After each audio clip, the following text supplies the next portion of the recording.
My name is Eric Rasmussen. I'm an assistant professor of public relations. So as an undergrad PR student, I got my start writing and designing newsletters and alumni magazine content. I also had another internship where I worked in the college relations department of a university, where I wrote news articles, feature articles, helped with special events. I also worked in the PR department of a multinational corporation, a publicly traded company. I've worked at a PR agency in Washington, D.C.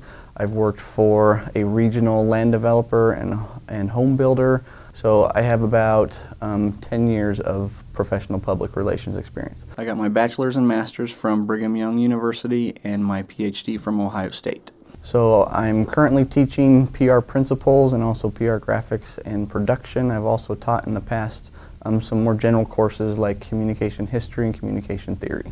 My research focuses on kids in the media. Having kids of my own really helped me be passionate about what I'm researching and realize that media really does have an influence on kids. Specifically, I'm interested in what parents can do to help kids, number one, enjoy the benefits of positive media and also avoid the negative effects of media.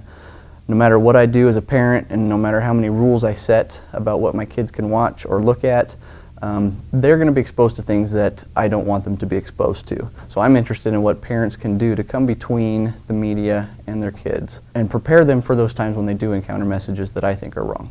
For example, one of my recent projects found out that children are less affected by advertising when parents talk to them because those parent-child conversations about advertising actually motivate kids, instill in them a motivation to not be persuaded, which in turn makes them less affected by advertising.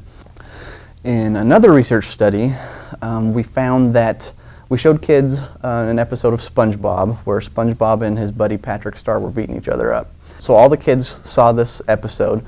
Some of them, before they watched it, we talked to them about why fighting with each other is bad and how SpongeBob and Patrick weren't acting appropriately. The other half, we talked to them, we had the same conversation after they watched the show. What we found is that older kids were less affected by SpongeBob and the violence in SpongeBob when we talked to them before they watched it, while younger kids were less affected by SpongeBob when we talked to them after. And we think part of the reason for that is that, you know, like all older kids, they want to be independent. They don't want their parents telling them what to do. So when we talk to them after, they tend to react in the negative way, but when we talk to them before they watch a show, they react in a positive way. When I teach, I don't like to simply lecture. I bring in current real-world examples to illustrate the topics that we're talking about. Some people are surprised that I rarely take attendance, but the reason I don't take attendance is because it keeps me motivated to consistently develop new teaching techniques to keep the kids interested in. I want my kids to want to come to class for more than just getting a grade. I want them to come because they want to come.